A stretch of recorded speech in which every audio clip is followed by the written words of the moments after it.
Just as a reminder, we're getting knee deep in the Attitude Era. As we're ending 1998, we've got The Undertaker putting Stone Cold on a symbol.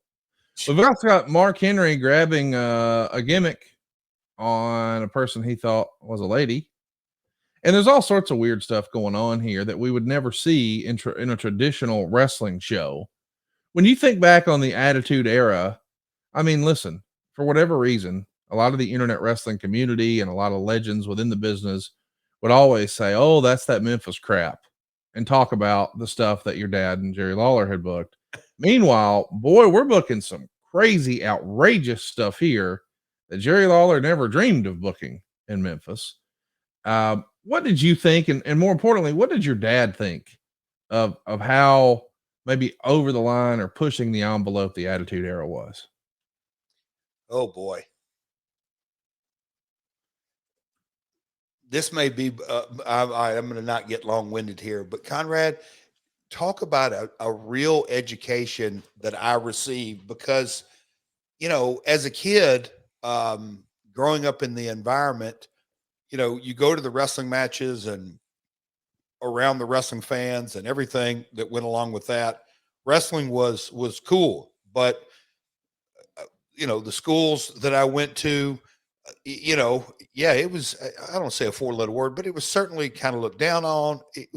It was, as nothing anywhere close to mainstream. And it was a niche of a niche back then. And then you transition into, we'll just kind of call it the Monday Night Raw, as the new generation era. And it was all Monday nights, and the exposure began to grow and grow and grow.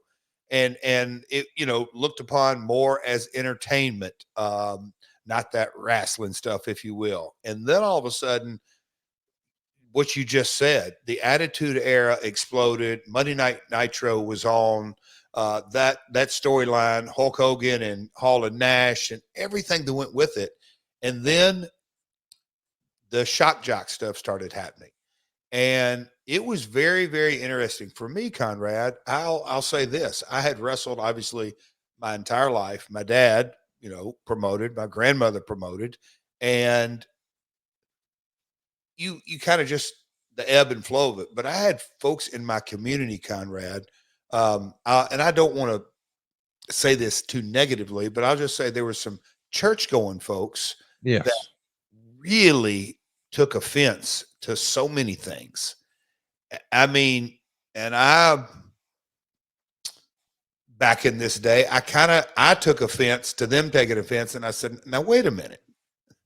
You do understand that the cat's out of the bag, and we are just like Hollywood, but we're not. We're action and we're entertainment. But it became a real lesson that took me a while for it to sink in, is that people are going to believe what they want to believe. But yes, we're not true sport, but we dang sure ain't true just entertainment in the eyes of the public.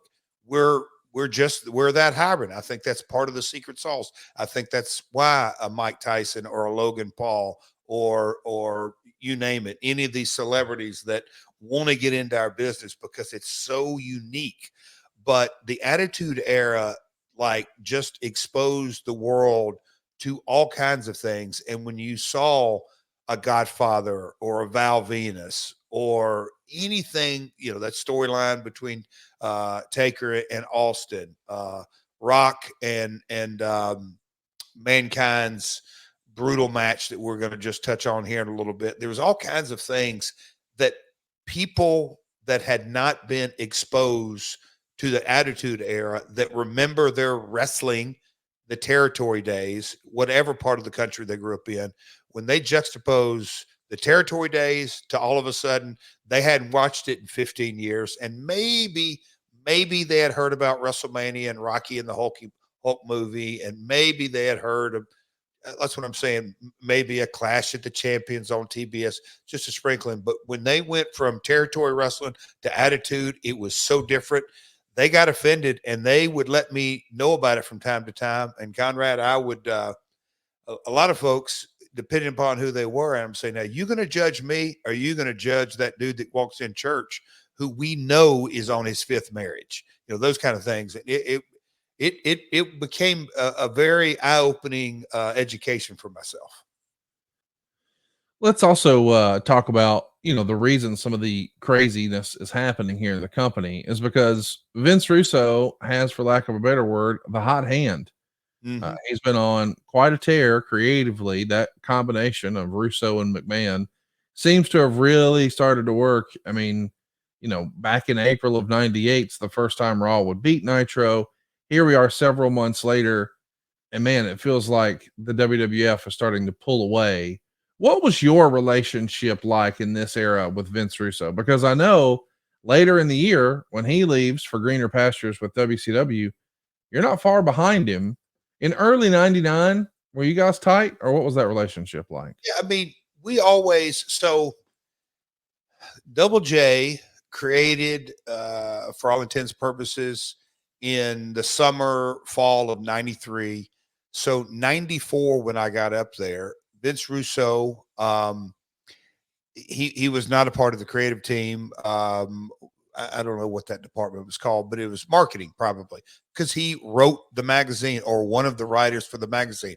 I think he did other things, but that was his main kind of mindset. And in White Plains, New York, at a TV taping, he introduced himself to me and said, "Hey, I would like to do a story on the character Double J and kind of give some depth and all this." And I said, "Absolutely, I'm all about it." And I think I've told this story a couple of different times. A lot of talent through the years, and I'm not saying at the WWF. I'm talking about even in the USWA.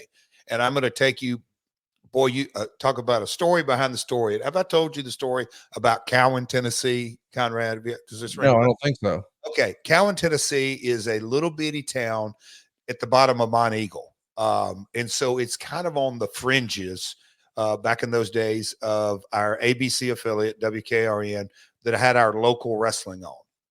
And we would run Cowan, I think 2 or 3 times a year, something along those lines. But we ran a show somewhat close to Cowan, and I knew Cowan was like in 2 months. And my grandmother said, "Hey, the newspaper writer is going to be there, but he wants to talk to you about, because he wants to do a piece to promote Cowan." And I'm like, "Okay." And I can remember her at this spot show that was before Cowan coming up. She pulled me aside and she said, "I want you to look out here in this arena, or high school gym, not arena." And she said, I want you to hear something real good." And I'm like, "Okay." She said, "Do you know who's probably one of the most important people in the building is?" And I'm like, "No, Teeny, I don't." She pointed over at the guy there, and I said, "Who's that?" She said, "He's going to write a story, and that story is going to do more for Cowan than our TV is, because not everybody can watch it. But in this town, everybody reads the paper, and it is going to help us sell a lot of tickets. So you be kind to him." And she would tell me many times, "Don't argue about wrestling, religion, or politics." But she taught me the ropes of that. And my dad obviously would as well. But I gave that guy an interview, but it always stuck with me. And I don't know how many local interviews I've done through the years, either local radio or local newspaper interviews. But having that mindset brought me into early '94 when Vince Russo said, "Hey, I'd like to put you in the magazine." And as I learned, some of the guys never had time for him, or didn't want to sit down with him, or, it was just, "Hey, I'll do the bigger stuff," if you will. That's what started our relationship. And then, we were friends and colleagues throughout the years, kept on. And I think you're asking about '98 and '99. Yes, we were friends. I can tell you, during the Attitude Era, um, what a wild deal.